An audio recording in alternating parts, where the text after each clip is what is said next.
Good morning बच्चों, आज की ऑनलाइन क्लास में आपका स्वागत है। आज का हमारा चैप्टर है 8th क्लास का साउंड, ध्वनि। ध्वनि साउंड। ध्वनि हम अच्छी तरह से इस शब्द से परिचित हैं। जैसे यहाँ बैल बज रही है, उससे ध्वनि उत्पन्न हो रही है। गिटार है, उससे ध्वनि उत्पन्न हो रही है। फोन बज रहा है, इससे ध्वनि उत्पन्न हो रही है। ये आदमी मज़े से गा रहा है तो इससे ध्वनि उत्पन्न हो रही है। यहाँ तक कि मैं जब बोल रहा हूँ, आपको पढ़ा रहा हूँ, तो मेरे बोलने से भी ध्वनि उत्पन्न होती है। तो यानी हम इसे एक डेफिनेशन के रूप में देख सकते हैं कि ध्वनि की डेफिनेशन क्या है। तो इसे हम देख सकते हैं, ध्वनि एक प्रकार की ऊर्जा है जिसके माध्यम से हम सुन सकते हैं। इसे नोट डाउन करेंगे। ध्वनि एक प्रकार की ऊर्जा है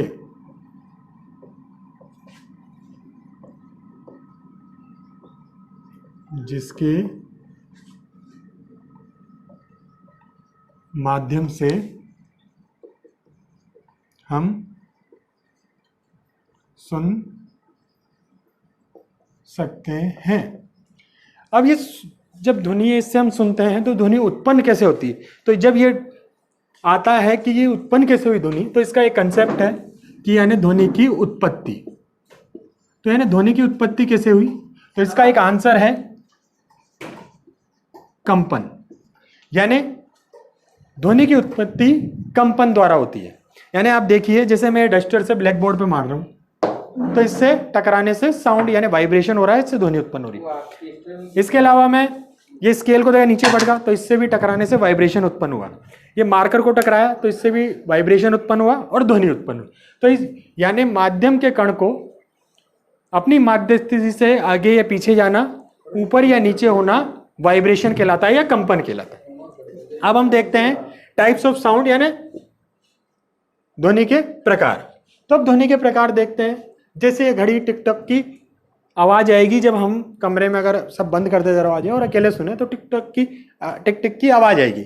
इसके अलावा हमारे पास में आके अगर कान के पास बोलते हो तो अजीब ही तरह की आवाज आती है। यहाँ अगर कुत्ता भौंक रहा है देखिए, तो इससे भी एक अलग ही तरह की आवाज आती है। मंजीरे बज रहे हैं, इससे एक अलग तरह की आवाज आती है। बच्चे गार्डन में खेल रहे हैं, इससे अलग तरह की आवाज है। मटका ढोल बज रहा है, इससे भी एक अलग तरह की आवाज आ रही है। तो यानी इन सारी अलग अलग तरह की आवाज होती है। अब इसे हम देखते हैं आगे कि ये जो आवाज है, ये ध्वनि है, ये कैसे उत्पन्न हुई है। अब इसके लिए हमें कंसेप्ट समझना होगा तरंग का। अब ये आप यहां सामने डायग्राम में देख सकते हैं कि तरंगों की प्रकृति कैसी कैसी, यानी किस तरह की तरंग है। तो यही हम समझ रहे हैं कि जो ध्वनि होती है, ये ध्वनि, एक कोटेशन आता है, ध्वनि अनुदैर्घ्य तरंगे होती हैं। अब ये जो अनुदैर्घ्य शब्द आया, इसको समझने से पहले हमें तरंग को समझना होगा कि तरंग क्या होती है। जैसे देखिए डायग्राम में देख सकते हो कि एक तालाब में एक पत्थर फेंका। पत्थर फेंकने से वहां धाराएं बन रही है। यानी क्या हुआ, पत्थर फेंकने से उस तालाब में जो पत्थर फेंका तो उससे क्या हुआ, वहां जो कण जहां वहां टकराया उसने अपने पास वाले कण को वाइब्रेट किया और उसने उसके पास वाले कण को वाइब्रेट किया। इस तरह से ये एक कण ने अपनी ऊर्जा दूसरे कण को दी, दूसरे कण ने अपनी ऊर्जा तीसरे कण, इस तरह से धाराएं बनी। तो हम इसे तरंग को ऐसे परिभाषित कर सकते हैं, जैसे किसी निश्चित अंतराल में, किसी माध्यम में ऊर्जा के कारण जो डिस्टरबेंस होता है, व्यवधान होता है, वो एक ऊर्जा एक कण से दूसरे कण में स्थानांतरित होती है। इसी को हम तरंग कह सकते हैं। अब यहां तरंगों के प्रकार हम देख लेते हैं कि तरंगें कितने प्रकार की होती हैं। तो हम इसको यहां एक सिंपल चार्ट के द्वारा समझ सकते हैं। तरंग है, इसे दो भागों में बांट सकते हैं। एक यांत्रिक तरंगे और दूसरा अयांत्रिक तरंगे। अब इन दोनों में डिफरेंस क्या है? क्या सिर्फ इससे अ लगाने से डिफरेंस हो गया? नहीं, इसमें एक बहुत बड़ा डिफरेंस है। यांत्रिक तरंगों को ट्रेवल करने के लिए माध्यम की आवश्यकता होती है। किस चीज की आवश्यकता होती है? माध्यम की। और जो अयांत्रिक तरंगे होती हैं उनको ट्रेवल करने के लिए माध्यम की आवश्यकता नहीं होती और इन्हें माध्यम की आवश्यकता होती है। इसी हम देख सकते हैं, जैसे अयांत्रिक तरंगे कौन कौन सी होगी। एग्जाम्पल के तौर पे हम यहां देख सकते हैं, जैसे प्रकाश और रेडियो वेव, रेडियो तरंगे, यानी इन्हें माध्यम की आवश्यकता नहीं होती।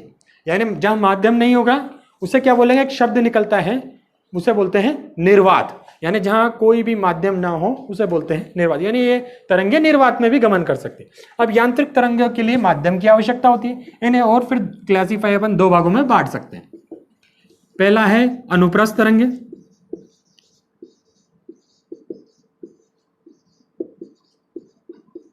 और दूसरा है अनुदैर्ध्य तरंगे। अब अनुप्रस्थ तरंगों को हम इस तरह से समझ सकते हैं, मान लीजिए ये किरण आ रही है, यहां बीचों में एक माध्यम रखा हुआ है। जैसे ही इस माध्यम, इसकी दिशा यूं सीधी है, इसके टकराएगी तो इसके कण कैसे गति करेंगे? इसके कण यूं ऊपर नीचे, ऊपर नीचे। आप देख सकते हैं ये कण कैसे गति कर रहे हैं? ऊपर नीचे गति कर रहे हैं। तो इसकी गति कैसे हुई? ऊपर। एक कण को मैं नीचे ले लूं तो ये गति कर रहे हैं नीचे फिर ऊपर। इसी अनुदैर्ध्य तरंगे देखते हैं। अनुदैर्ध्य, एक किरण आई, ये बीचों में हमने माध्यम रख दिया और इसकी दिशा ऐसे ही ऊपर जा रही है, तो आप इसके कण कैसे गति कर रहे हैं? यहां बहुत सारे कण मौजूद हैं, तो यानी ये कण कैसे गति करते हैं? ये आगे और पीछे, अपनी माध्य स्थिति से आगे और पीछे। एक कण को नीचे लेके देखते हैं हम, ये कण लिया तो ये कैसे गति करेगा? आगे, वहां पे माध्य स्थिति पे जाएगा और पीछे। तो यानी ये आगे पीछे गति करेगा अनुदैर्ध्य तरंगों में, और अनुप्रस्थ तरंगों में ऊपर नीचे गति होगी। जैसा कि आप यहां अनुप्रस्थ तरंगों को डायग्राम में देख सकते हैं कि कैसे गति कर रहे हैं कण, और अनुदैर्ध्य को भी डायग्राम में देख सकते हैं कि कैसे गति कर रहे हैं। अब इनके उदाहरण देख लिए। अनुदैर्ध्य तरंगे हमने पढ़ा था, ध्वनि तरंगे अनुदैर्ध्य तरंगे होती है। यानी इसमें कौन कौन सी तरंगे आ गई? एग्जाम्पल लेते हैं हम, ये आ गई ठोस, द्रव और गैस। ये तीनों ही माध्यमों में अनुदैर्ध्य तरंगें गमन। और ये किस किस माध्यम में करती है? तो इसका एग्जाम्पल लिया हमने, तो ये करती है ठोस में और द्रव में। द्रव की सतह पर ही बस ये बनती है। आशा हो आपको ये टॉपिक बहुत ही रुचिपूर्वक लगा होगा।